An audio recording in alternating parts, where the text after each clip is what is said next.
Somebody had to lend $50,000.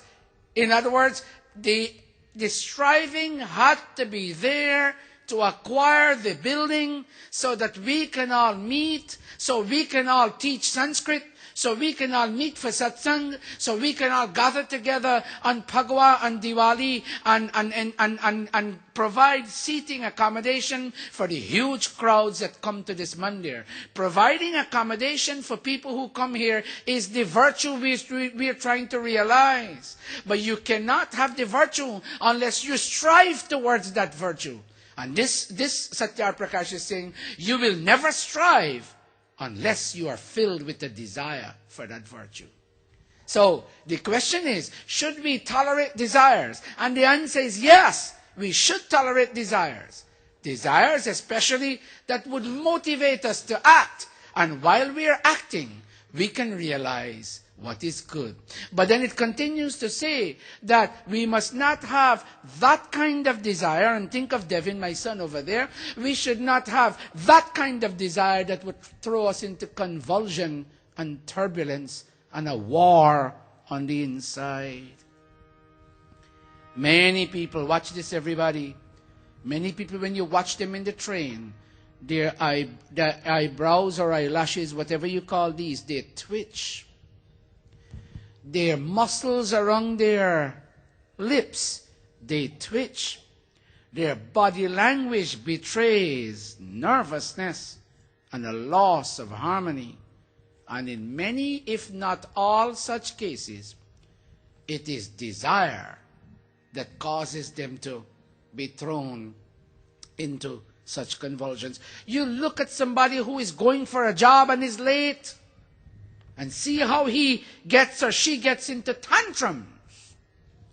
It is desire that is excessive and uncontrollable that causes a loss of such harmony.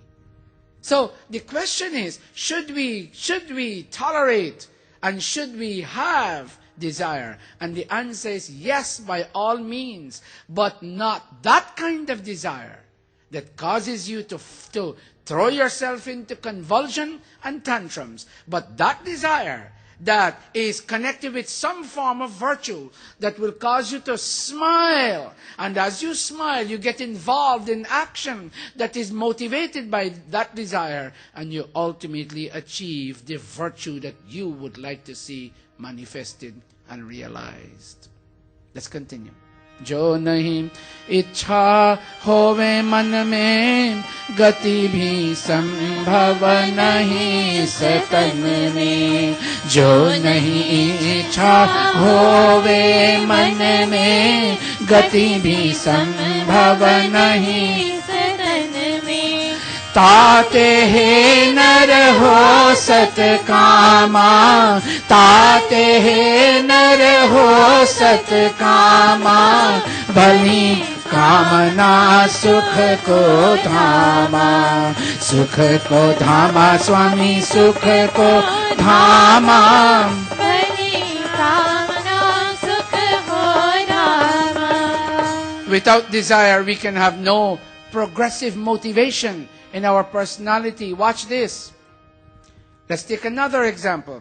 Bhai Satish is coughing out of a dry throat and he has to give the pravachan for today. And you know that he needs a glass of water.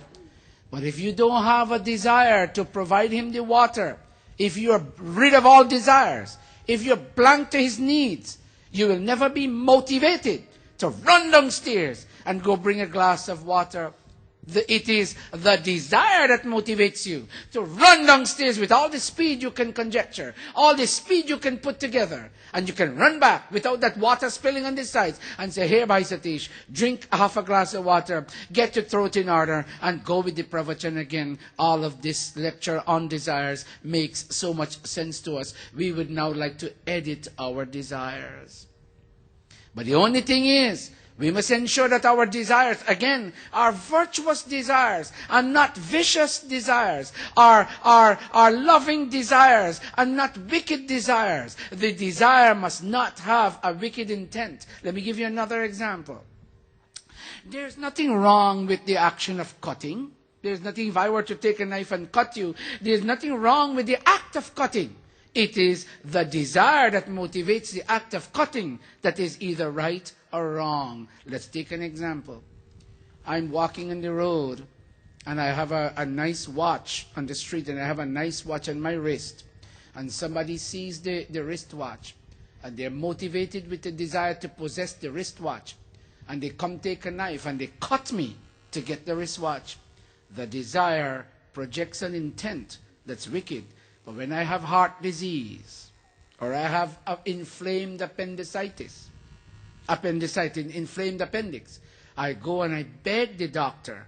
I go to some hospital, and and even if my insurance, I don't have insurance, I'm willing to pay. Doctor, I'm in pain. Cut me, doctor.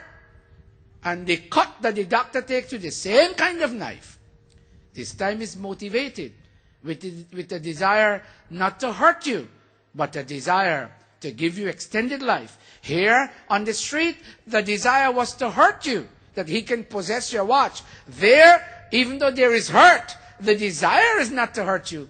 The desire is to give you extended life. Hare Raga Dvesh se rahita nitam jihi se vahi vidwan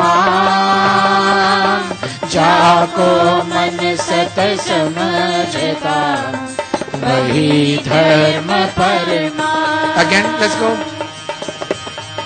राग द्वेष से रहित नित जिहि से वही विद्वान जाको मन सत समझता वही धर्म परमान वही धर्म परमान वही धर्म Parman. Can you read the blue for me? Let me hear your sweet, loving, loud voice. Begin.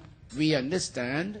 We understand Dharma when we free ourselves from like and dislike. That can happen only when we pursue knowledge. Look at me. Desires also generate like and dislike. Or like and dislike are rooted in desire. I like it, so I have a desire to possess it. I don't like it, I have a desire to push it away. Desire. Desire creates like and dislike. Desire for, desire against. I don't like this boy you call Devin. So you know what? I have a desire to push him off the stage. Pardon me, Devin, I'm taking liberties on you. I don't like this child, Devin. And you know what? He comes to Monday today, I'm going to push him off I have a desire to see him pushed off the stage. I don't like him. Desire against. But I like Sato. I want him to come. So desire to have him come at the Gurukul to perform his child sanskar rather than doing it at home. Desire for, in which case I have like. Desire against, in which case I have dislike. So we understand dharma, meaning what we have to do in life when we free ourselves from like and dislike. If I fail to dislike Devin, and if I fail to like Sato, then I will do what dharma calls upon me to do. I'm just giving an example. There were some people who wanted to be certified to be pundits in the recently concluded workshop. I liked them, but I did not allow my like for them to color my judgmental processes to do what is wrong. And I laid out certain criteria to become pundits. And I said, let the criteria be that which makes me choose dharma.